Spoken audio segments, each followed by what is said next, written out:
শব্দ কাকে বলে বলবো? শব্দ কাকে বলে?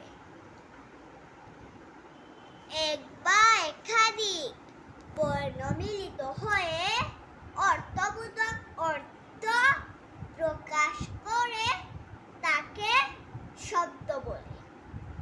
বন্ধুরা, আমি এখন বর্ণ কাকে বলে বলবো।